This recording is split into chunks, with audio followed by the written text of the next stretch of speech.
Let's roll. This is Countercharge, your podcast for ranks, flanks, and kings of war.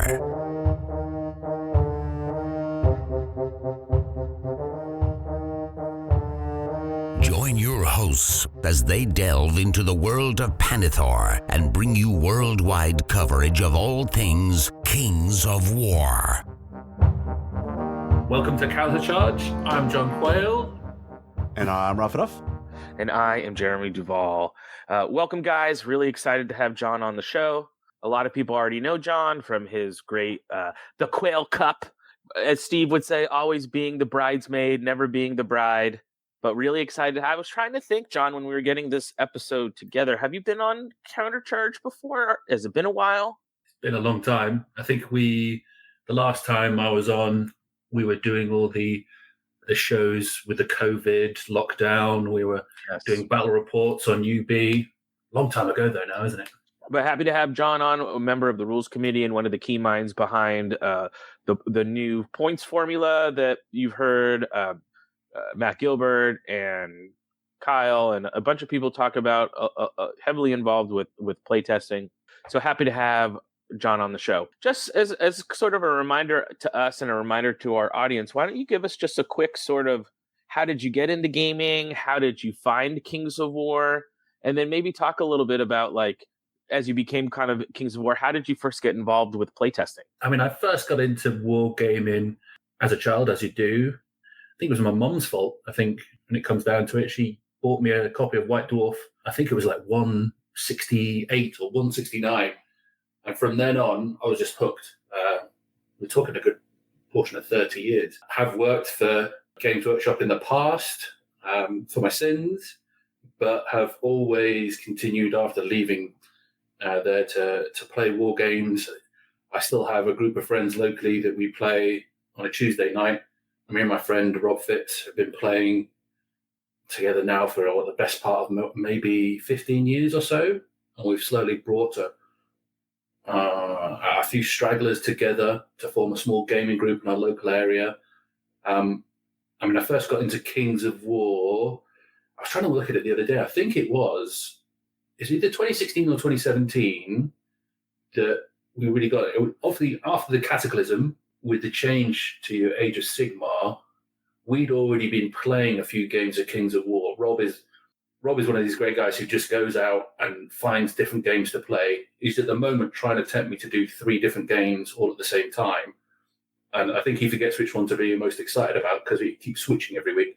But he introduced us into Kings of War First Edition, and then we've kind of just rolled with it since then. Started going to some tournaments, meeting a few guys in the UK scene.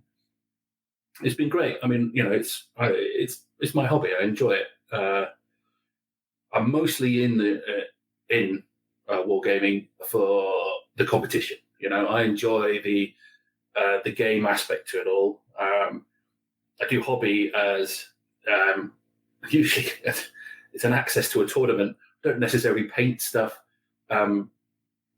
specific to make a desire, a particular army or anything along those lines. It tends to be just, I fancy taking that army, so I'll paint some miniatures for it.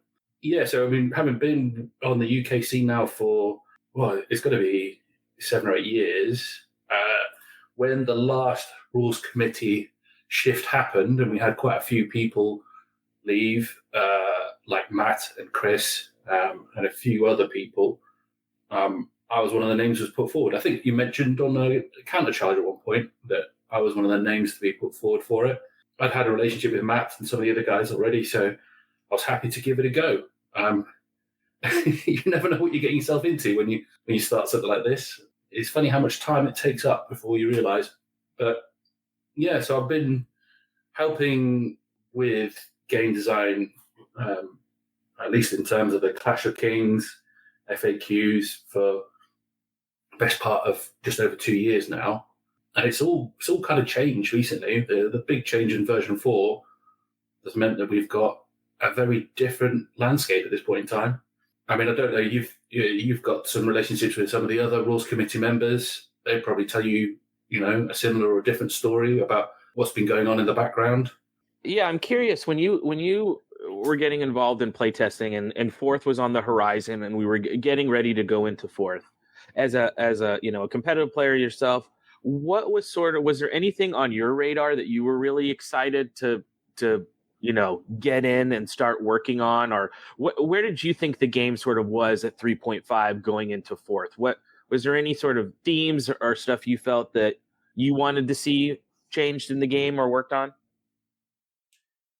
Yeah, I mean, 3.5, I felt at that point in time we'd got to a point where it was bursting at the seams. There's quite a lot of stuff going on, lots of different armies, lots of different rules, lots of different interactions, which is good. I mean, it's everybody then has a different way of being able to play the game. It does, from a consistency and balance point of view, make it very tricky because there's so many things to then consider. But we got to that point where everybody was kind of comfortable in how to play 3.5. They all have their own, we all have our own ways of playing it. There are some advantages that people get for taking certain armies and certain units. For me, coming into fourth, we weren't sure what the horizon was going to be. With Alessio coming on board, the way that we'd been working up until that point in time is there was a lot of freedom for the rules committee to design elements to go into it, but also required a lot of work to do that. So actually having some support from Mantic in terms of how rules were going to be made, how the edition was going to be created, was going to be a benefit. We just weren't sure how it was going to work out. For me, I really wanted to see us kind of come back a little bit towards what rank and flank games are about. The much maligned, infantryman with a spear or a shield has kind of been left behind a lot of the time in 3.5, because funnily enough, it's a lot easier to take a knight or a troll or a flying angel because he does a better job. So I tended to see, especially in the tournament scene, you tended to get some very interesting and wacky armies out there, but they all tended to be erring away from this kind of army to a more, closer to those kind of elite, heavy hitting kind of armies where you don't see the normal soldier in it. So I wanted to get a little bit more of those guys in. And you mentioned the RC, I think there's been a big discussion sort of around what I think is a good and necessary, whether you want to call it an evolution or de-evolution of the RC, of trying to reimagine maybe the RC as a group that has to do less around rules writing and more around balancing, play testing, identifying things that are an issue, giving those to Alessio. He fixes them, sends them back to the RC. The RC, or I say RC in air quotes, right? Whatever it ends up, final official name. But I think that's wonderful. It empowers the RC to do really what I think the RC can do best, which is play games, provide feedback, do testing, and not put them in positions to try to meet deliverables on rules writing when they're all unplayed volunteer employees. But what's your sort of thought on the shift, I guess, of the DNA of the rules committee? From an inside point of view, we are now essentially a core playtesting group. So instead of being responsible for writing rules, etc., we're, as you say, we are there to be a sounding board for Mantic as a whole. Usually Matt and Alessio pushing forward things that they wanted to achieve or rules that they've created, and then working back from there. It's a big change to where we were, and I think it's an advantage in terms of they take ownership of the decision making. Rules, decisions by committee are a tricky thing to create, especially when you don't have dedicated time to be able to do that always, because being a part-time, or as you say, for the fun of it kind of involvement, you can't always guarantee that every single week we can get together and then spend that time to discuss and hash things out. So it's good to have that kind of focal point for it. Plus also, it is, at the end of the day, it is Kings of War is Mantic's game, and it is something where they have a better understanding of where they want to go, whereas as a rules committee, would always be very reactive based on what their desires would be, but also, making decisions kind of slightly in the dark a little bit. So it's probably best that they actually have that overarching control back. And I don't know what you think, Rob. I think it also shows that they care. And Matt said this on one of our firesides, right? By bringing Alessio back, by making the RC focus on playtesting and do the rules writing in-house, to me, that's them showing an investment in Kings that they maybe haven't had the last couple of years. So I think that's another positive way to look through the lenses. They're actually putting more money where their mouth is. Yeah, and I think it's also an investment by them. They're going to put their own resources, Matt Gilbert's time, Alicia's time, more directly on the game than maybe they have in the past. I think it's great because it also lets the playtest group do what they can do great at, which is, or continue to do what they do great at, is be the conduit from the community to bring issues to the forefront and actually play test and make sure these things are vetted before they go live. It was funny, though, to hear John talk about people just bringing lots of flying angels to tournaments, because we all know which army John is well known for. No, I'm just kidding. I'm just giving you a hard time. Whoa. It's one of my favorite armies too. So, but I'm curious, when did this idea in sort of the playtesting rules community ecosystem of starting to think about developing a point system? I know in the past there's been different sort of philosophies and methodologies around pointing systems, like looking at certain regiments as like a baseline, or looking at certain things. But can you take us through maybe the early genesis of how this idea of developing maybe a more complex algorithm or more complex system, sort of the kernel of that idea, how that started? Yeah, it's a good question.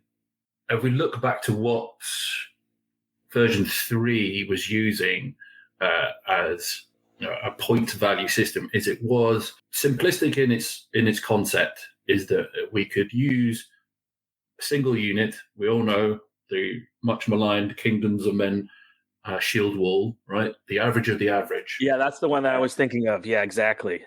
Essentially, what would happen is using that as a baseline, using a guideline in terms of percentage different, as a base from that, we could then start to create, a points value for a unit. And a lot of it was usually when we develop a unit or we change a unit, we'd look at it as a whole, look at everything that it had, give a guideline on where we would think the actual unit would fall, and then bounce ideas backwards and forwards. And just so we get to a point where we'd iron out where the points value would start. Playtesting could possibly lead us to make changes to that. Plus, also, what the advantage is that, when we came to doing changes for the Clash of Kings, we could be relatively loose and free with it in terms of, well, actually, we just need to add in a few points here or take a few points out. We add in a rule, take a rule, that kind of thing. Still relatively loose in that respect. But it was a guesstimate. And if you've got to think about the number of units that we have now, I think piecing it together, I think we've got 2,000 to 2,500 different units to actually point-wise. It's quite difficult to look at each one in relation to the other ones when we were doing it that way. What ended up happening, we did have a few ones slip through the net. There's a few units out there that you would look at it and go, they're probably a little bit too good for what the points value is. And funny enough, people who are using them didn't want us to change those. They were, no, that's shocker, right? Yeah, shocker. So we did have a few, and it was a lot of work to manage that, because if you were to go and change one, then you have to justify it. So if you start to do sways of units, that's a lot of work to do. Probably over the period of like 2023, late 2023, going into 2024, I was personally working on a formula, just the point everything in version 3. Now, a little bit like everybody else, I was doing it for my own game as much as anything else. I do enjoy the competition. So I was trying to see which units would kind of fall into, the most profitable to be taking. I'd been working on a formula like that, and I spent a lot of time basically putting that together in my spare time. So when we came to version 4, the idea for a formula was mooted by Matt and Alessio.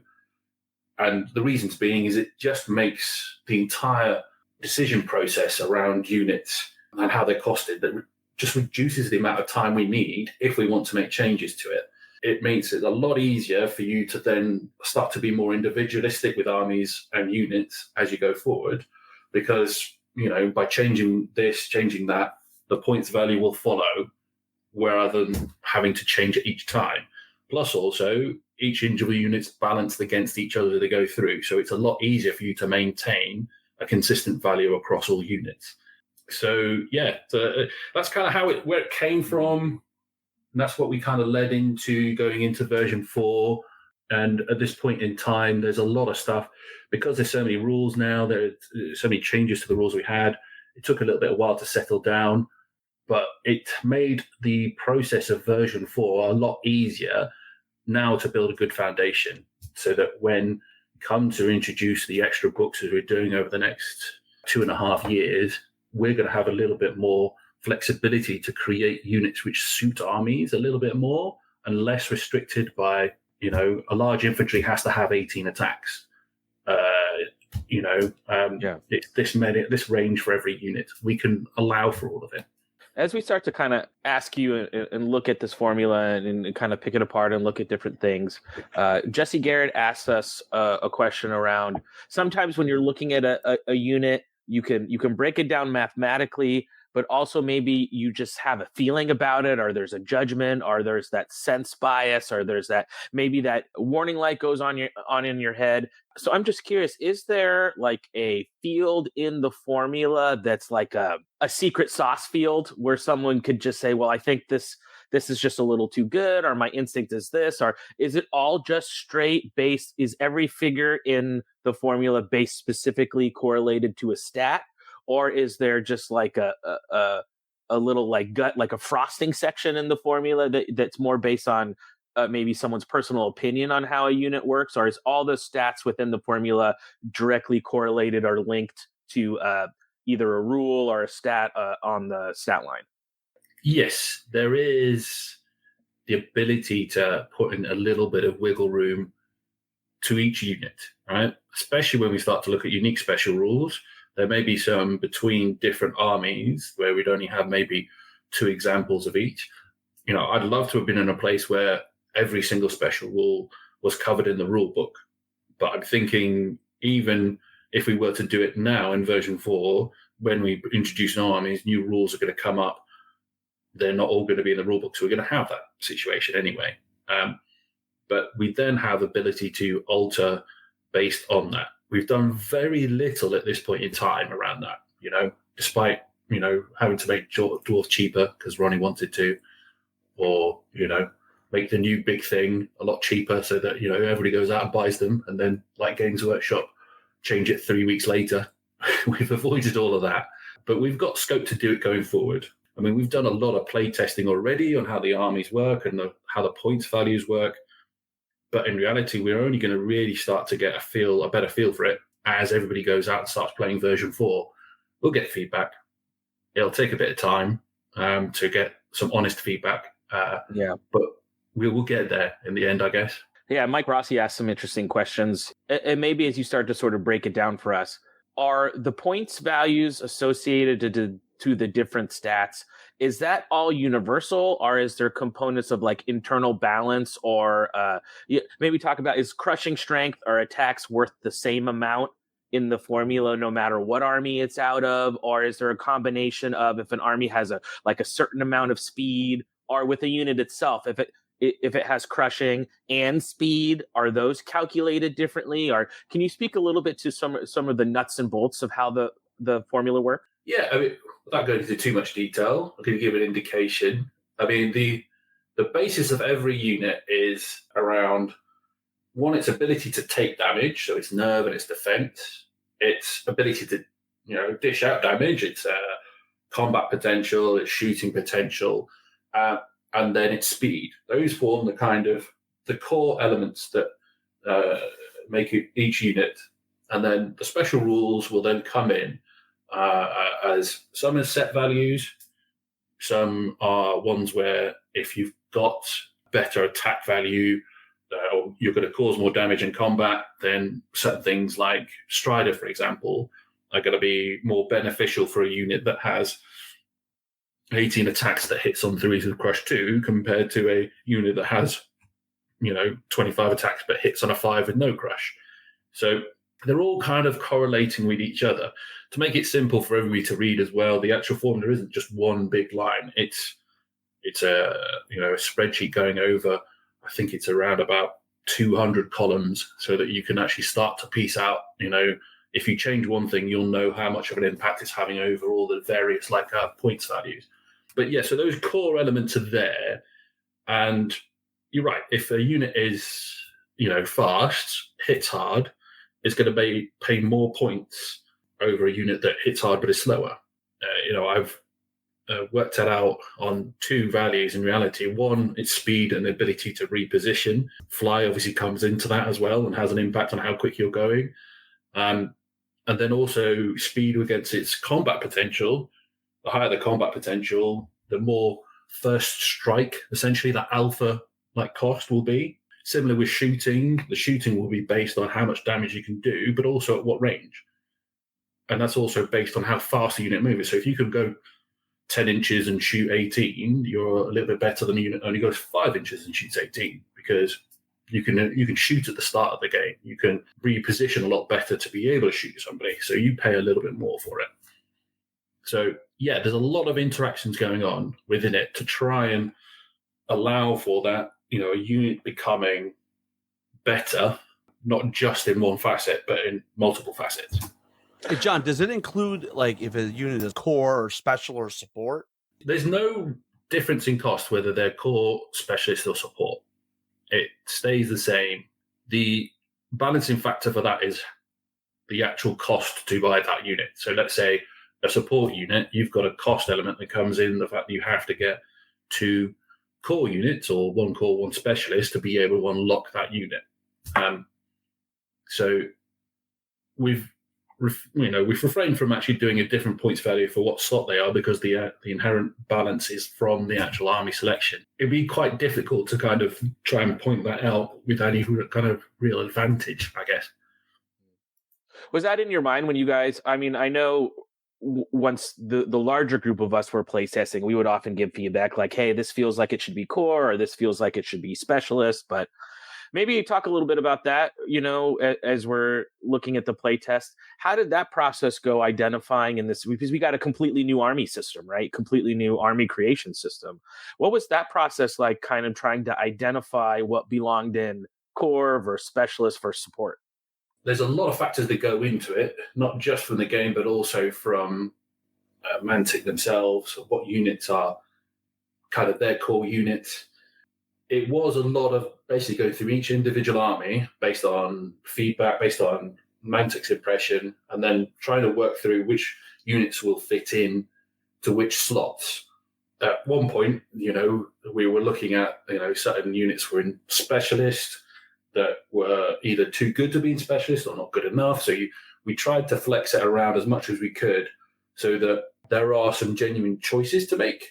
The game has changed very much in terms of what is maybe not a good unit, but it's changed in what units can do, especially from the shooting point of view.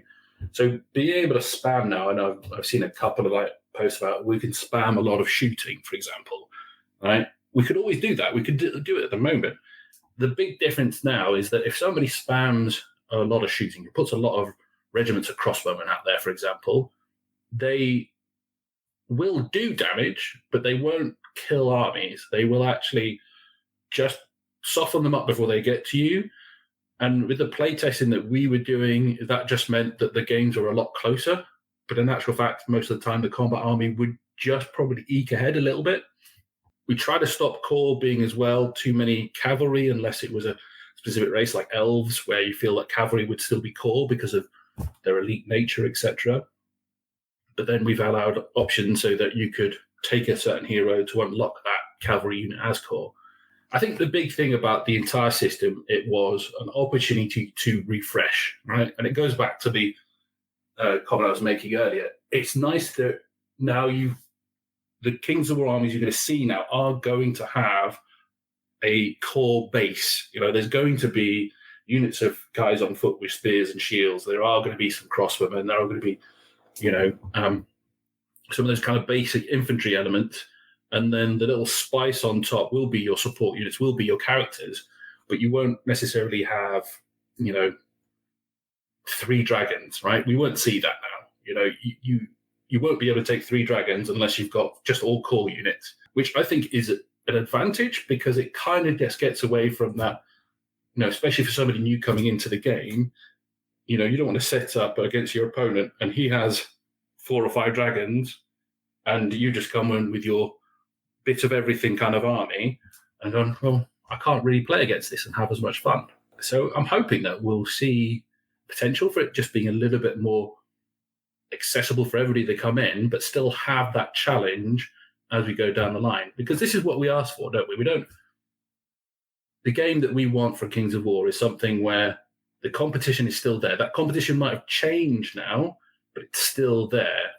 You just can't necessarily, I'm hoping that we'll just end up in a place where we don't have that somebody takes this army and will win because they've got that army and you don't have any tools to deal with it.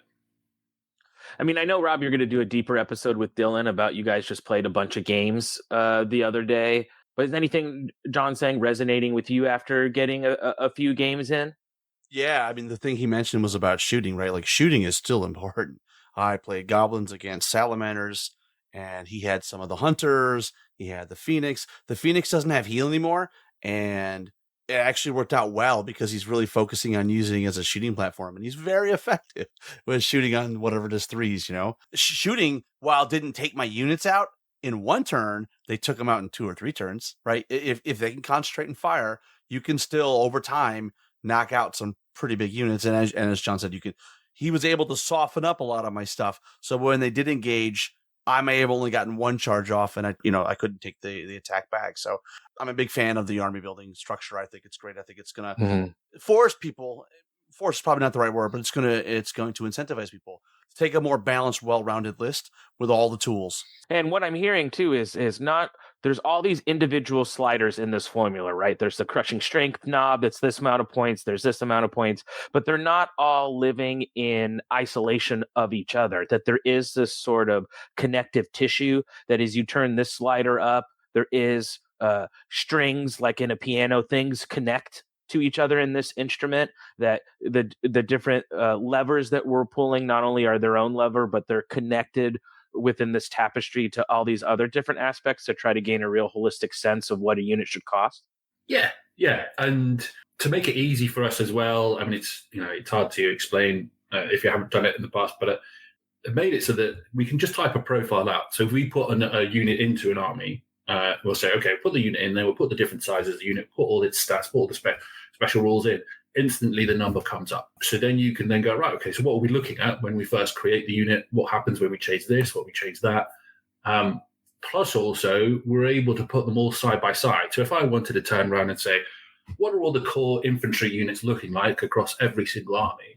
We can put them all side by side and just go, okay, well, do we see any outliers, anything like that something could be a potential problem, either costing too little, costing too much, etc., etc. We've got to a point where we're happy as it is at this point, where the actual formula seems to make sense. You could tweak for forever, couldn't you? I mean, you could keep going and going and going and going to try and iron out everything out. And there's plenty of ideas of stuff we can do to improve us going in the future. But I think we're really happy with where it's kind of fallen. And then we're looking to see how that then interacts as people start to use it, where thousands of people start using Northern Alliance or Salamanders or whatever it is. It's going to be really interesting over the next 12 to 18 months as people actually get to grips of what's going on. There's still a lot of people out there going, why does it cost this much? Why does it cost that much? Without the whole picture yet. So it's going to be fun when people actually get that whole picture. Jon, is it the intent if you have, say, the same unit in different armies that they are going to cost the same or even have the same profile? Or is there a potential that maybe there's going to be a Phoenix down the road in another army that's a little bit different? I mean, that's the advantage of going through this, I think. By taking away a certain amount of the admin that comes with creation of units, we've now got a little bit more license to go, right, well, in actual fact, if we did get a Phoenix, let's say, for a Dark Phoenix for the Abyss, let's say, right? We could go, well, what would a Dark Phoenix do? And how would we tweak it and make the rules work? We could do that with a little bit of more license because we're not restricted by going, well, how does that balance against everything else? Because that already kind of comes in. We would still need to, obviously, the inherent balance within an army and what we want to look at. And I still think there's lots of opportunity coming up, especially with the new versions, where we're going to be able to do a lot more work in terms of making an army feel like an army rather than being, parts put together. We could make it a little bit more streamlined. Armies can start to feel a little bit more, I know this is the forces of this army, I know its strengths and its weaknesses, etc. So we can get a bit more feel in there, which will be really nice actually to experience, because we've got the opportunity with these new books coming in the next 6, 12 months, 18 months. One of the things that I'm really curious to hear your take on, though, I've built a goblin list and I've been playing a couple games of Fourth. That tension between whether I take 2 regiments or I take a horde. Horde is going to efficiently buy unit strength a little bit more. It's going to have higher nerve. It's going to take a punch. Obviously, regiments there's 2 units versus 1. It can attack different units. So that was intentional. I am assuming that tension on your part, but it's a good question. It's a good question. We've gone away from a system where you're advantaged by taking hordes. They had an extra advantage with the unlock system, to a place where you're taking a horde on its own merit, right? So in certain instances, a horde, you're right, it's just going to be a big block. It can take a charge. Having only 2 units being able to charge each facing does actually advantage hordes in terms of their resilience, because that was always the problem, wasn't it, to a certain extent, is that you've got a big horde, they can attract a lot of attention and can be easily taken out if you can get the multiple charges in there. They now have a little bit more resilience in certain scenarios, right? Plus also they're being able to split attacks and also pin things down as they're being held, means that a horde can be a real focal point for your army and be really effective, but at the same time stops you getting some of the nicer toys. So I'm seeing you won't have 4 hordes, for example, potentially in like an army. You might see more kind of 2 hordes, 2 regiments, that kind of balance out there. But it'll be interesting. We've tried to improve some of the abilities of some of the hordes so they're a little bit more defensive, just in small areas. And there's obviously still the advantage of that 1 horde is still cheaper than 2 regiments. So by taking a horde, you do get an advantage and maybe a scaling in terms of being able to use a command or use some magic, something along those lines that will still be beneficial for you.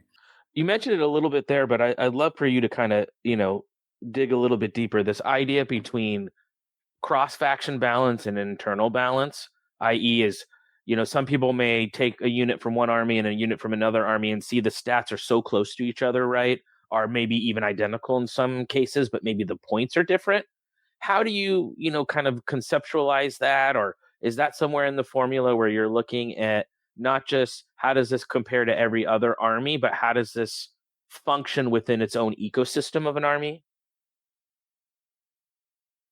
I mean, that's something, the ecosystem of the army is something that we're constantly working towards, and I think we can improve on, right, as we're going forward, especially with the expansion into each of the individual armies. And we'll start to look at new commands, etc., new rules for those armies so that we can bring them in. I tried not to make it so that there is no formula allowance because you're in a certain army, that unit will cost more. Right? The concept should be that if you had a unit of goblins in an orc army and a unit of goblins in a goblin army, they should still cost the same.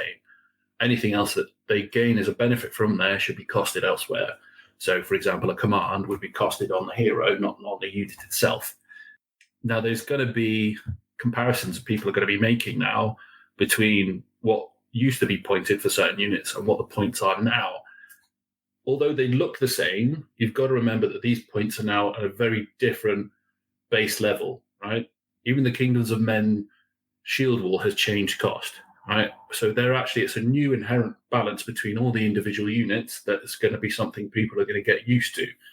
So some things will feel different and more expensive, but when you look into why that potentially is, it's because they've got an additional rule, such as stealthy, or they've got headstrong, something like that will just push them over maybe slightly better than another unit.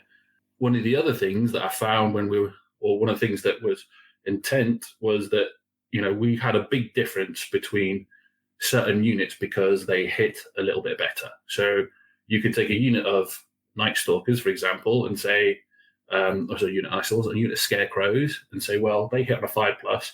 They're inherently a lot worse than a shield wall because they hit on a 4+. Okay, but in logistic terms, those units both do the same job. You're never going to have a shield wall unit charge across the other side of the tabletop, flank a unit of ogres, and then expect to take them out. Same way you wouldn't expect it with a scarecrow unit. Their job is to stay there, take objectives, and basically get punched in the face. So the fact that they hit on a 4+ isn't that much of an advantage over hitting on a 5+. So they still see a points increase, but not a big one. So there's been a lot of this kind of little subtle changes that have gone across all the units within it. And because they're all inherently balanced between each other, there is a certain amount of balance inherently within the system itself, but it's just different to what we're used to seeing. That's why it's interesting. Oh, sorry. So what I'm hearing there is, let's say you have a unit, you have 2 units that have 18 attacks, right? One hits on 5s, and then one hits on 4s, and then you have 2 units that have 10 attacks. One hits on 5s, one hits on 4s. The amount of points that the one with 18 attacks is paying to have that one extra hit of melee is higher because there's more attacks, because it's a bigger benefit to that unit. Yes. Okay. Yes. Yeah, that makes sense. And also if it's got Crush 2, right? If it's got Crush 2, all of a sudden all those hits become a lot more effective. So you'll see a huge points increase when multiple factors like that come together. The connectivity, right, Rob? That's what I'm hearing. It's that connectivity of how, not just how the rules work in abstentia, but how do they work in conjunction with each other? Well, you mentioned it here. I'm curious. We got a ton of questions, and I think part of this, I guess, upsides and downsides of giving tidbits of information out of a new edition. You have the excitement, you have little, all the little tiny previews, but sometimes you grasp the whole picture. So I think at first when we saw the general increase of points for commanders and heroes, a lot of people were like, "Oh my gosh, heroes are so expensive." But I think as time goes by, we've looked at commands, we've looked at unit strength, we looked at all those things. But before we get into those details, can you maybe share some ideas on sort of, there definitely is a philosophy change, I think, in how the heroes work in Kings of War in 4th edition over 3.5. Could you talk about that a little bit? Yeah. I mean, heroes have always been an interesting thing in across the editions, because we've always had 2 levels, haven't we? We've always had the individuals, and we've always had the unit scoring heroes. And as I said, they had like almost an inherent balance themselves that had been based over a period of time. So a ogre champion would cost X amount.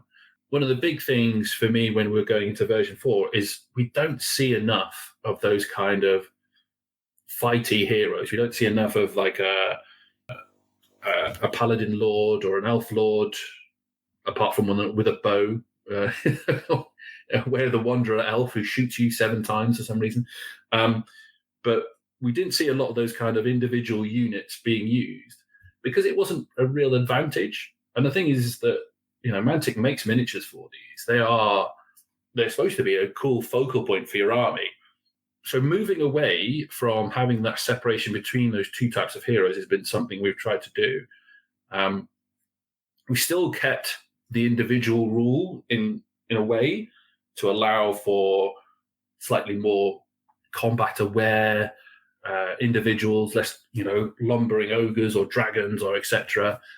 So they still have their ability to pivot, etc. on the spot. But what we've done is gone away with, especially on the kind of fighting heroes, that they can't uptake objectives, that they can't influence the battlefield as well as a scoring unit could do. Plus, on top of that, with the command system coming in, which is basically we've replaced a lot of the kind of auras, etc., that are within the game to use the command. So instead of having, because one of my concerns at one point is that you could have a hero who would be able to issue a command, would be able to cast a spell, and then have an aura as well, and that just makes one stop, Swiss Army knife of a hero. So we've moved away from those kind of separation between individuals so much and tried to balance them again, because of coming in with a balancing point system. you'll notice a lot of like the individual heroes, which were, at one point really cost effective. I think you could buy an ogre hero for the same price you could buy a regiment of men, but essentially they had the same kind of combat potential. The guy was usually inspiring. He was nimble. He was quicker, but we were always pricing him based on an older system. So we've seen that a few things. A few people are going to see their heroes increase by sometimes up to 30 or 40%, just so they can allow for the special rules that have come in, but also that inherent balancing that goes with it. It's going to be an interesting scenario for the next 12 to 18 months as people get used to the fact the heroes are now going to be a lot more important for your battle strategy, rather than just being something that you throw out there. I still remember like people using like individuals on a horse to run in and just stop a horde of like a horde of flying troops or something along those lines, which seems like a bit of a waste of like, a general, but that's what you were able to do in version 3.5. We're trying to move it away from more case of the less of that chaff, you have to use them as part of your army as a whole. Yeah, you hit on a lot of things there, John. I think people are maybe not familiar yet with the fact that these heroes have unit strength, they have the commands, and I think that's also with all the special rules they have rolled into that cost, right? I mean, they are very important from a scenario's perspective, and they are very important as part of making your army more effective, because the Salamander army has a command that lets them be +1 defense, which turns out to be pretty sweet when you have a Horde of Ceremonial Guard. If you just look at any one of the individual changes, it may not make sense, but when you take them in totality, that's why they're so expensive. And I'm curious about the command pointing, because some of the armies, right, or the full armies have access to more commands. Some have access to less commands. Some commands might arguably be, better or worse. Or so, could you maybe talk a little bit about how are the commands themselves calculated into the points cost for heroes? It's an interesting one because at the moment, you say we've got different levels of command based on which armies they are. We've got to remember that they only do one command a turn per commander, majority, and then although some will have more commands, you'll probably have noticed that some of the commands will only affect certain unit types. So even though you may have more, you still have to have those different types of units to take advantage of it and it be in the right scenario. I think the people who can do the best to start off with are the ones when they realize what their commands are and maximizing their choice. So you're choosing your army around, well, if I've got the ability to give life leech to a unit, what do I need to do in my army to get most advantage of that? Because that's where you're going to get the real kind of return from it. In terms of points for them, it typically you have to look across a broad breadth of what they can actually take as command and base it on a little bit on how much option they have, plus also what is the best command they can do. So, Rob, you talked about having +1 defense for the salamanders. You go, that's actually a really good command. But we've also made it a little bit harder to get as well. So even 100%, though it's a good... Yeah, 100%. It takes 2 successes, which on a commander model, you only got 2 dice. It's a lot harder to hit. Yeah. So when we first did it, it was only 1 to hit. That cost for the command was really high because giving +1 defense to units was just amazing. But as we changed and tweaked it, we could bring the points value down, which is better because that means that you're not overtaxed for taking certain units. And then also it means that you don't have too much diversion between the different commands. There's still some really good commands out there, though. And it's going to be interesting once everybody sees them, the kind of ideas and concepts that can come with it. The Orc one, I don't know if you've seen the Orc one yet. That's going to be a real hitter, that one. Yeah, it's just really interesting. I think it's one of those, and I'm curious your thoughts. This is something that Kyle has talked to, that Rob and I both feel, having played some fourth, is it is very much at its core. When you play it, I still feel like I'm playing Kings of War, but it is a different game, right? So maximizing these strategies, beginning to understand why things are pointed the way they are, I think really it's going to take, like what you said, I'm really curious to see 6 months from now, what are people playing? Because we can play test things only so much. We only have so many people to play test. that it really takes the game being released to the zoo, right? The entire world of wildlife people out there to find all those little things. But that's one thing it still feels like Kings to me, but it is very much a different game. I mean, a lot of work has gone into, I think this is, you've got to give credit to Matt and Alessio in terms of doing that. There's exactly the kind of objective that the game is that we've been now playing Kings of War since 2012, I think, the first edition. I can't remember. I think it must be around about that time. But we've played the same core rule set, same army building, same points value, same concept around movement and combat, etc. for that long. It's great that we've got the same game, but changed. We haven't. This is such a big thing for, Age of Sigmar is a perfect example, isn't it? It's an entire company saying, well, in actual fact, let's just change everything, throw it all out the window and start afresh. We haven't done that. There's still enough change to make it fresh for everybody again, but still keeping that core, right? And I think that's so important to remember.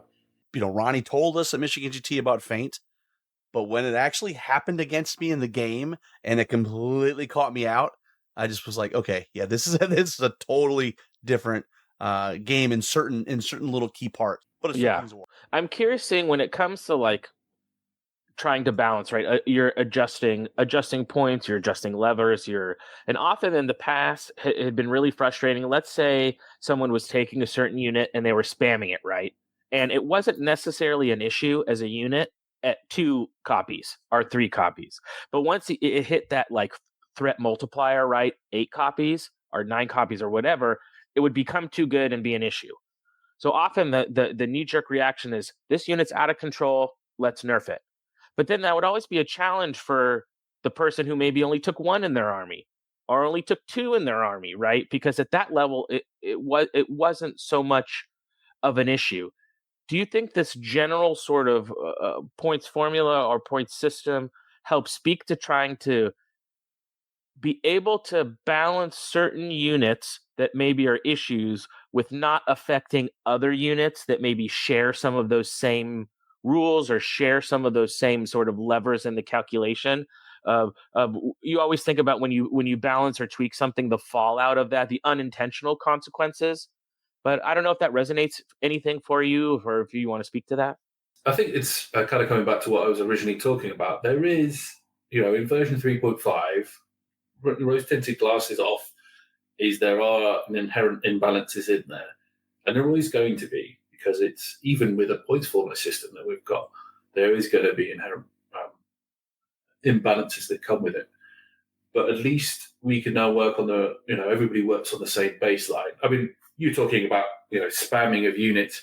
It became an issue, especially around shooting, when you could get a decent, consistent level of shooting come through from particular units. I have to admit, I've taken advantage of it in terms of surge, because at the moment you can really over surge an army. I've been playing with the scouting Empire of Dust, and I think in Clash of Kings, out of the 6 games I played, I got a charge in turn 1 4 games out of 6, because I could just surge all the way across the other side of the board. We try to do that with the points value system, but also I'm hoping that the actual selection system means that we've got less of those kind of egregious, exploitation of certain units. You can still do something similar, but to get to that point takes a lot more effort. You can't just focus solely on certain aspects like that. I mean, we all experience the shooting elf lists where you can take lots and lots of glade stalkers, you can put in shooting heroes, you can put in shooting cavalry, you can then back it up with some heavy knights, that kind of thing. I think what's going to balance us more on that area is the actual shooting rules. I still think there's going to be an advantage to that army, but there's not going to be that horrible feeling of I've lost the game when I've set up, or I've lost the game after turn 2 because you've rolled really well with your shooting and you've killed all the units that could possibly keep you in the game, and now it's just a case of you slowly shooting me to death for the rest of it. I'm hoping that's the case. I mean, you'll actually find, I think, with the new battalion rules, that you can still get quite a lot of the same selection still. You can still, if you wanted to, get quite a lot of Alohi. If you wanted to, you can still get quite a few heroes, champions. But I think the unlocking system has meant that tax is a little bit higher for those kind of things. So hopefully we'll see less of that kind of spamming. Plus also the points value being for heroes a little bit, or champions a little bit higher, means that it's less an advantage because you're still paying multiple times for commands that you might not be using. Yeah, and let's talk about shooting for a little bit, because a lot of costs of shooting units did change a lot, how did that sort of, when you're trying to conceptualize all the levers for pointing shooting and thinking about how valuable shooting was and all that within the formula, did that core change to shooting the rules wise? Did one influence the other? Was there sort of a tension between the two? Or maybe talk a little bit on how sort of the evolution of pointing shooting units evolved during playtesting forth with these new core shooting rule changes? I think with the shooting, we tried because there is a little bit of imbalance in 3.5 for certain units, right? We have, for example, you can take void skiffs, and for 15 points, they can basically attach a troop of Naiad heart piercers to the side, which doesn't seem to add up that well. So there has been a significant switch two ways. One, shooting has become a lot less costly. If you go and buy a unit of heart piercers now or crossbowmen, they're actually cheaper than they ever were, because they are actually they were never really that effective, right? They were great as a little stand in place, do a bit of damage, but they never really caused a huge amount of issue. And they were overcosted. You just couldn't really fit them into an army without feeling that you've wasted points. What were the old Night Stalker units? They weren't the Phantoms, the Spectres. Remember? Worst unit in the game. And that's because they could shoot, didn't do very well in shooting, and they were rubbish in a fight. But because of the system that we had in the past, they were completely overpointed. There was no point in taking them in at all. And then vice versa, some units, especially those kind of mobile shooting units, like I point out void skiffs, but you could also talk about the Frostclaw riders. You can talk about Scorch Wings. I've probably seen either they've kept the same points or maybe eked up a little bit, just because they were never really paying the right amount at that point in time. So there's a balance that comes with that. People that we also got to remember that despite the fact that you can't easily kill units with shooting, you're still causing that damage. So if a mortar hits you and does 7 or 8 points of damage, one, it's not going to kill you, but at the same time, you've got 7 or 8 points of damage, and now you're at real risk to being charged by somebody. Yeah, I mean, I was playing a test game the other day, and I had a couple of regiments of Icekin hunters in my Northern Alliance army. And I had some good shooting in the beginning of the game and wavered a big unit of Ogre Chariots. Now, granted, I didn't kill them, but having a big group of Ogre Chariots sitting on their back line doing absolutely nothing. And then the next turn, I put in a couple shots into them, and by that time, it was easy to waver them, right? So essentially, I took them out of the game. So I still think shooting has a real good place in a combined arms. And it just makes sense, Rob, right? The shooting volley weakens the guys as they're running at you, but they're still running at you. So I think it's in an interesting spot. As someone who likes to build combined arms armies where I actually have a core of real troops, and then I have a couple of my special guys, I have a couple shooting guys, I have a couple commander guys, I think the addition is really speaking to that vision, mission, values of wanting to have armies that make sense when you look at them on the tabletop. Yeah, it's got to look like an army, hasn't it?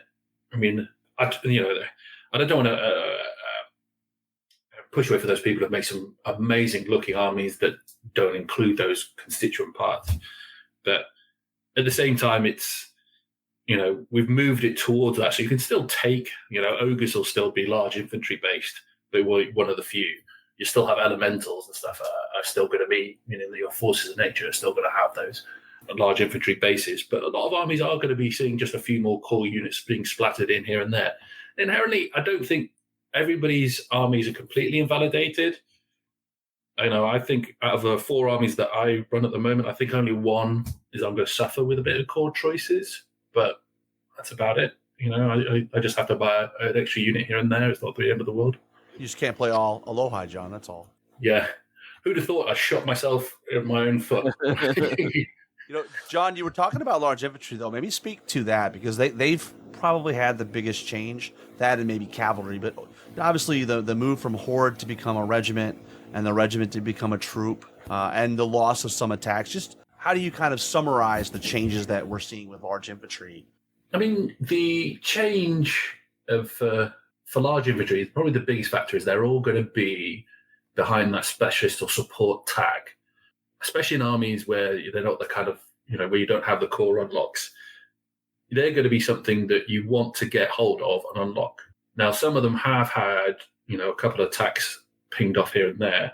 We try to roll some of it back, because if you're going to unlock it from a support point of view, you don't want to be going, well, in actual fact, it's not doing a good enough job. It needs the attacks to make it a worthwhile choice.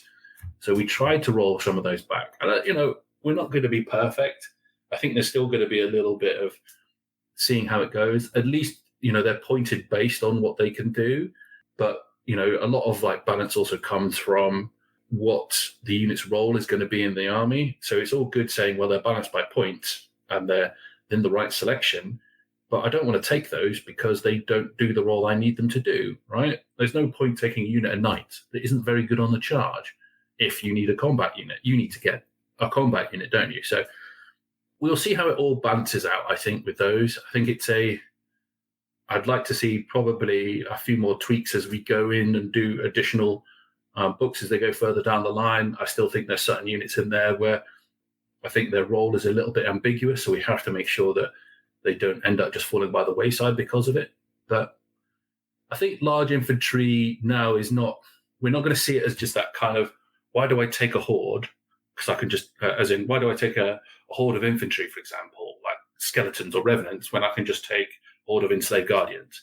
And a horde of enslaved guardians can do the thing that I want it to do, and is all right at taking the charge. So I might as well just take those. You're going to have this bit more separation. You're going to have to say, well, I want to take a unit of skeletons to absorb the charge, and then I've got to have my enslaved guardians in the right place to counter, because I've only got a couple of units. I don't have 4.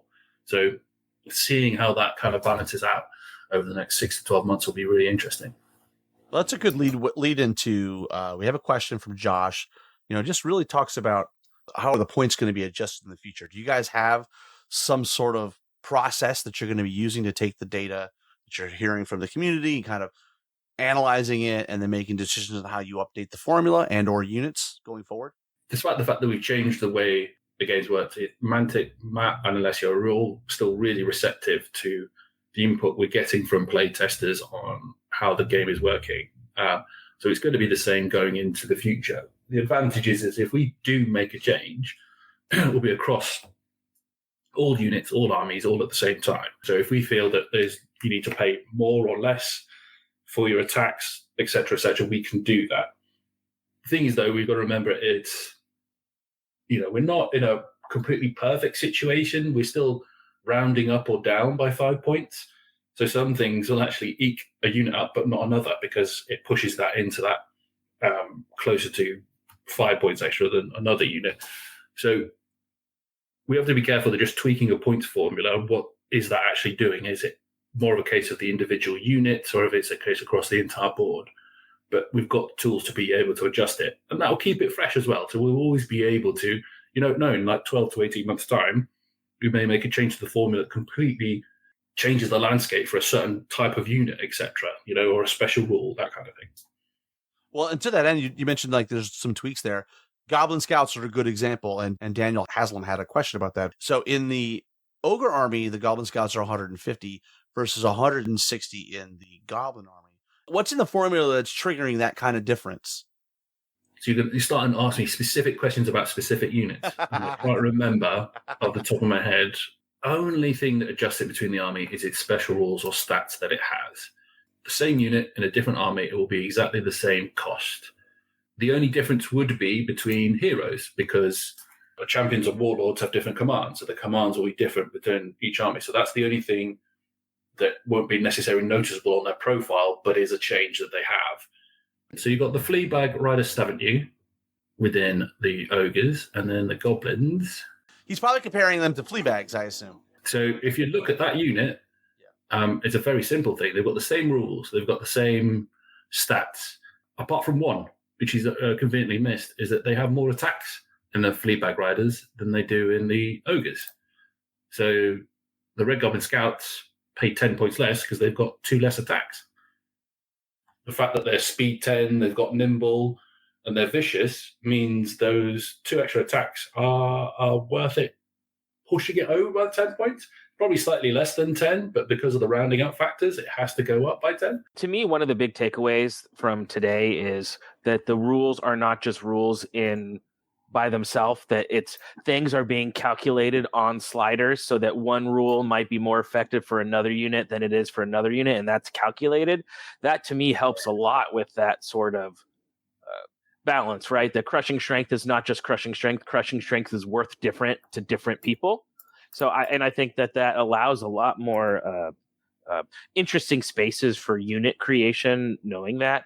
I'm curious, is going into 4th, is there an army that you're super excited to be building, or is there anything that you're going to put on your hobby table, or are you starting a new, or maybe one of the armies you already have that you're excited to play in 4th? What's sort of on your agenda as far as armies you're excited about playing in the next edition? For me, 2. I've got a Zikali army on the way, right? You know, taking advantage of, well, when we say we're unpaid, we do get a little bit of a payment in toys, basically. So my toys are going to be some dogmen, so I'm going to take some of those and build and paint them.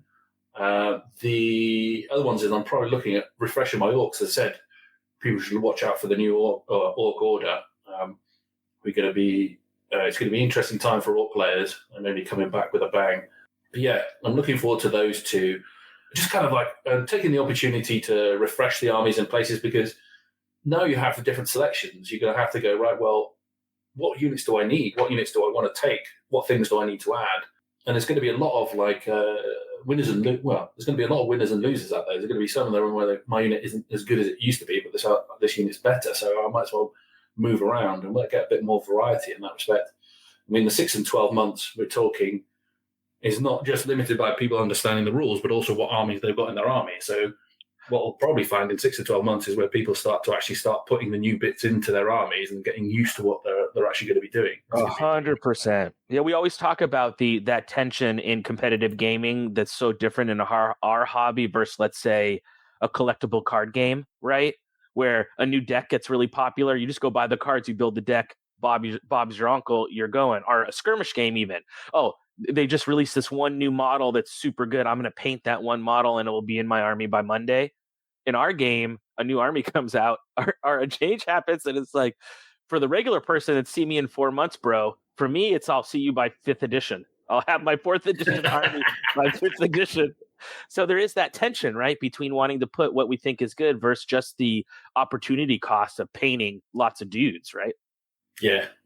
My Basilians are, I need 2 hordes of spearmen. And I'm like, I just don't want to paint 80 guys. You don't have to paint 80 guys. Just put 10. Put like a big wall with some stained glass. You're fine. Exactly. That's how, Well, and in this edition, if it makes sense and fills the base, you're good to go, bro. That's right. MMC and PMC are gone. No, it's worth noting as well that this has been for us, although it's been a great opportunity to try and refresh, have a look at our fresh Kings of War and kind of go, it's almost a bit of a reset button at this point in time.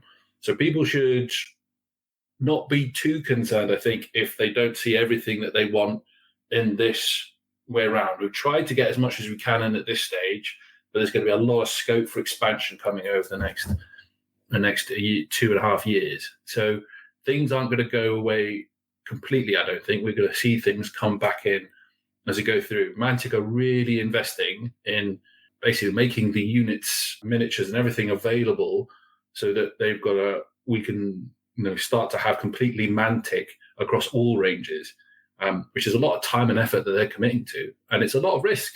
It's a lot of risk for them. So people should bear with and be prepared for some big changes coming up over the next 12 to 18 months. I'm curious, John, where on the slider are you as like your own personal, I guess, vision of where you would want to see the game? Where, let's say, on one end is chess, right? Where the flavor, it's not about the flavor, it's about player deterministic abilities. Everything is the same. A knight in one army is the same in another. And maybe on the other end of the slider, where every single model has tons of bespoke rules. Where sort of do you fall in wanting, like, Mantic talked a little bit about when they redid Night Stalkers, Northern Alliance, that sort of Mantic 2.0 philosophy around army design, where there was a little bit more flavor, a little bit more internal army synergy. Where do you hope, I guess, as a player too, right? Where do you hope to see the game sort of grow towards on that sort of basic, easier to play maybe, but maybe trying to keep that but have a little bit more flavor? Like where are you on that sort of conversation? I mean, I don't think we want to go towards chess. We're not here to create, two completely balanced armies against each other. There's always going to be a little bit of flex in between. And I think that's half the fun that people find. I mean, we've got all these conversations going on online and social media about, these things are going to be great, these aren't going to be that good. A lot of it is because that's what people, wargamers, want to do, don't they? They want to start, moaning to a certain extent, but also with a certain amount of excitement in the air as well. They've got something new to look at. I don't think we ever want to be in a place where we're too basic, I think, across all the lists.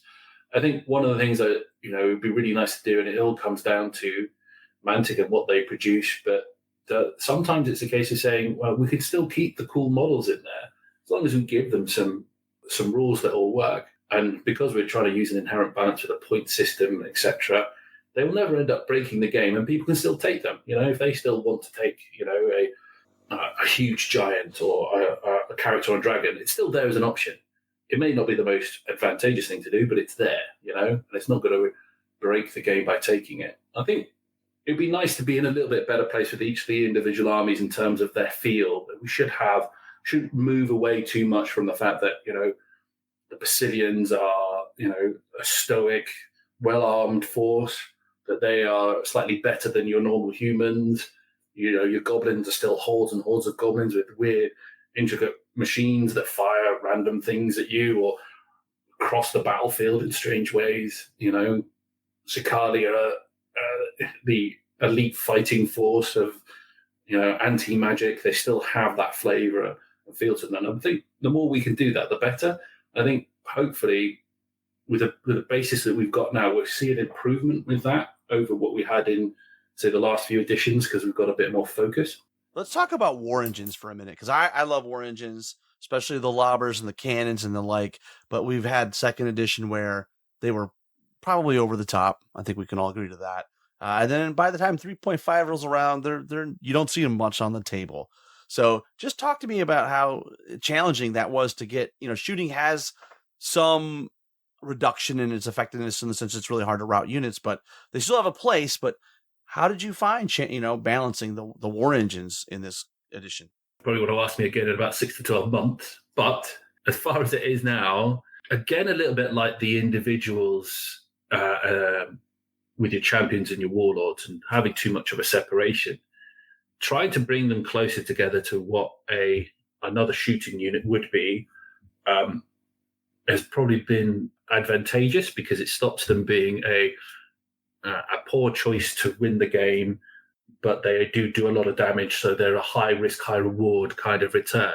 They still inherently keep that, but we've moved away from them being, non-scoring, right? So at this point in time, you can take war engines and they're non-scoring. They're limited in number, so you can't get as many as you potentially could have got, even with horde armies and multiple battalions. You can't have a huge number of them.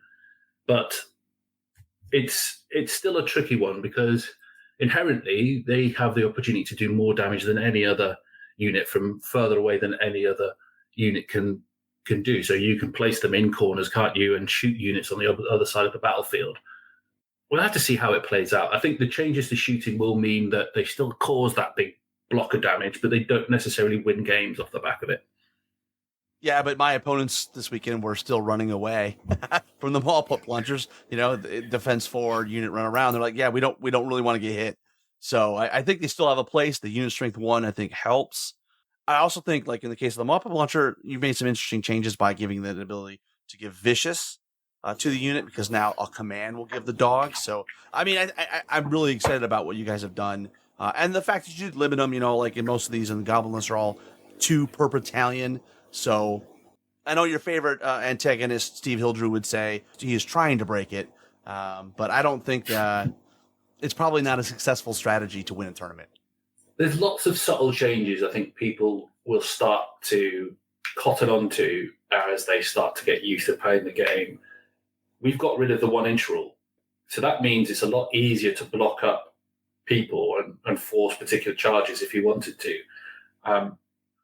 The fact that we've now gone to a pivot during moving at the double means that your regiments of speed 5, speed 6 infantry are actually going to be a lot quicker because you can get around terrain a lot quicker. You can get through to the other side of units. So you're going to have a lot more flexibility to run down people, get across the tabletop. I mean, all the fast units now are going to be able to do that one turn and go in whatever direction they want to. So war engines should be slightly easier to chase down. We put in a couple of places as well where the war engine, like a war trombone, is yielding, so it works like an individual. So now you can go through a war trombone like it wasn't there, or overrun it like an individual, because it never really did kind of make sense that 2 goblins holding on to a blunderbuss was actually effective at holding you in place. Historically, in 3.5, people you probably would just ignore the war engines unless it's like a trombone or something, and you probably would ignore the individual whiz over there. But now that they have unit strength, it matters, and so they're more integral as part of the scenario play. Yeah, and I think standard bearers are in a similar kind of place. People are telling me why they cost so much more, but a standard bearer now can score objectives. A standard bearer can now use a command, could even be given a spell. Right? There's still the artifacts that allow you to take spells, so they can still do a lot of work and score you an objective at the end. But the thing is because you've got only 4 champion/warlords in a battalion, and because it takes 2 units to unlock them, your choices of heroes are going to be really important. You want to take ones that are going to work with your army as much as they are individually working. We got a lot of questions about the next Quayle Cup. Will there be an inaugural 4th edition Quayle Cup coming up here? It's got to be, hasn't there, really? I'm holding off a little bit until we get a better idea of when the books are going to land in people's hands. But I'm thinking it's got to be around the festive period this year. We're just going to have it either just before or just after, and then we'll run it for a few weeks, bring back UB. I haven't seen many UB games at this point in time, although I might have to try the other simulators out there and just see if there's any reason not to use those instead. I suppose it's up to people. But I still want it to be, it's a great way of just everybody starting to get used to playing the games, etc. Sometimes it'd be nice to stream a few and just get some excitement around it, just to see it comes up. The thing is time is used up very quickly these days. For sure. I sort of imagine Ronnie sitting in his desk and the president, instead of the red phone, right? He's got the red button that automatically lowers all dwarf costs by 20%. So anytime he feels like his dwarves, he's keeps hitting that button. And somehow we were joking, right, Rob, about Tom doing his calculations, right? Tom Annis figuring out he doesn't figure out the thing, but he hacks into Ronnie's dwarf reduction button and then can tailor his dwarf reduction button to whatever army he's playing. But sounds like it was a fun playtest experience, because that's always happens, right? You got to navigate in playtesting the armies that you inherently love, right? And the armies maybe you don't play as much, and try to make sure everything gets equal amount of love. Yes, it is hard to get the time into to get those games out. A lot of playtesting we have to remember is just trying to, because you can theory so much that playtesting is really important for just getting those miniatures out on the tabletop and looking what was going on. There was a few rules that we tried initially. On paper looked okay, but when you actually put them down into the reality, it was oh, that's just mad, So, yeah, and as you said, despite all that, we're never going to be able to get all the kinks. There's just so much going on, especially with an edition change where they've got, as I said, there's 2,000 different units to actually look at. Right? You can't necessarily look at each of those individually and how they correlate towards each other. It just doesn't work that way. Mm-hmm. Well, awesome. We're going to take a quick break, and on the other side, we'll go ahead, we'll wrap up the show, wrap up our thoughts, do shout-outs, so we'll be right back. I'm Steve Hilder, and you're listening to Countercharge. And we are back. In the last segment, as we were wrapping up, turn that lens to the future, right? Which, no matter what you do when you do a game, you're not going to catch everything right off the bat. You're not going to have everything perfectly balanced. And so I really feel like that's the promise of the new sort of RC play group. It's now sort of going to be up to you guys, right? And then it's going to be up to Mantic to listen to the community, right? But that's where I feel we're going to be entering in the next 3 to 6 months, is going to be looking at, what did everyone get right? What needs to be tweaked? And then it's really trying to create that sort of growth mindset, fostering attitude over the next 6 months, that if things do need to be changed, to have the ability and support from Mantic to change that. So moving into that, maybe talk a little bit about, as we wrap up the show today, what your mindset is going to be over the next 3 to 6 months. Is it going to be a sponge, just trying to take everything in from the community, or sort of what's going to be going through your mind over the next sort of first half a year of the edition out in the wild? There's no rest for the wicked. If you've got to think about, there's going to be another book in 6 months, there's going to be another book in 12 months, there's going to be another book in 18 months. Each of those requires a certain amount of time to get into. So we are going to be going into, or may have already started, looking at what changes are going to happen in those books, what's going to happen with those armies that we're going to be looking at, what they're going to expand into. And I think it's really just kind of building on what we've done so far in terms of trying to, maintain that same kind of momentum, but at the same time trying to get a little bit more finesse into the armies as we start to grow 4th edition. I think the thing that's going to be the most exciting to look forward to is, with Mantic's investment into this, we are going to see quite a lot of new miniature ranges, I'm assuming, to go alongside all these armies. Their commitment is to make sure that any of the books come out, that we are going to have miniatures to follow with that, whether that ends up being through the vault or it ends up being actual miniatures we can use. So it's going to be really fun times, I think, for Kings of War in terms of just new stuff. I think we've been in a place, haven't we, where we've got little bits here and there over the last 2 to 3 years in terms of miniatures. We've got ranges come out, but I think it's only going to accelerate now going forward. So it really is, if we want to get the most out of Kings of War, we've got to continue to play the game, invest with Mantic to see how that's actually going to increase over this time period. You never know. We'd be looking back in 24 months and going, it's a completely, different landscape than it was, 2 years ago. It's exciting times. It is. And I think that's my big takeaway, is that I'm just ready to play games. I don't know how you feel, Rob. I'm just ready to start making lists. I can't wait for the companion so I can be making all my lists. I'm just ready to try new combos, try different things, just throw everything at the dartboard for a bit. There may be some things we quibble with, but I think on the whole, I think you're going to find it's pretty awesome. Yes. Yeah. It's going to be a new puzzle. Everybody's going to have a fresh start. And it's those people who get on board quickest and realize what the changes mean for them who are going to benefit the most. All those people who want to bemoan what has happened to their army are going to be left behind by those people who go, well, actually, I could do this now, right? And this allows me to do that. So you're going to see all these armies just popping up, right? And somebody will come up with some amazing combo somewhere, and that'll be the new hot meta for a month or two until everybody realizes it isn't actually that good. It was just that nobody was aware it could be done. Yeah, one door closes, another one opens, right? Well, awesome, John. Thanks for coming on the show. We really appreciate it. I know that being an active member in the community, especially working on the game system, it's tough when you're a content creator or you're working on the system. Not everyone's going to love everything that you do, and when they don't love it, they'll make sure you know about it.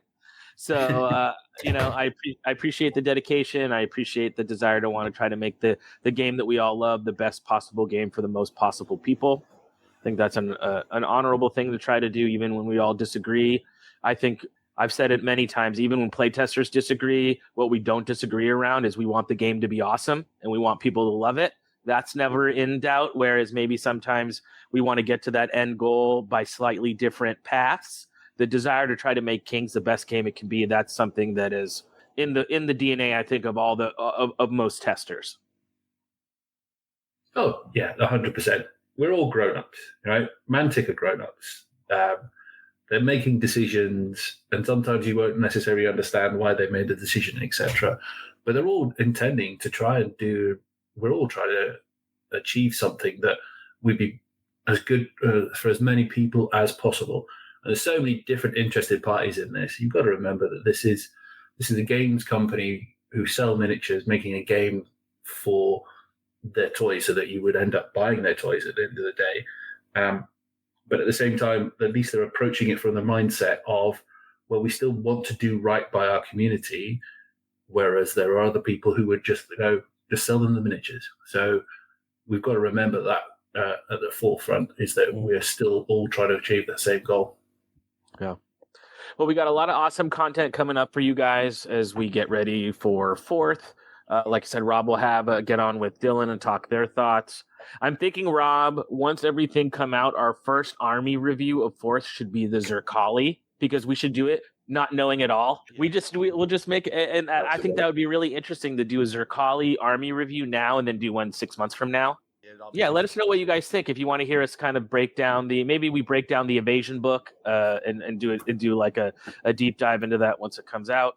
But any other final thoughts, Robbo? No, I'm just excited. Awesome. Well, thanks again coming on for John, and thanks everyone for listening. And with that, remember to always keep countercharging. Thanks for listening, and we'll see you next time on Countercharge. Please let us know what you thought of the show by emailing us at counterchargepodcast@gmail.com, on Twitter at countercharge15, or by commenting on the Countercharge Kings of War podcast Facebook group. If you enjoy the show, you can help others find out about it by leaving positive reviews on iTunes. Until next time, keep countercharging. Music is a composition of Kevin MacLeod and is licensed under Creative Commons.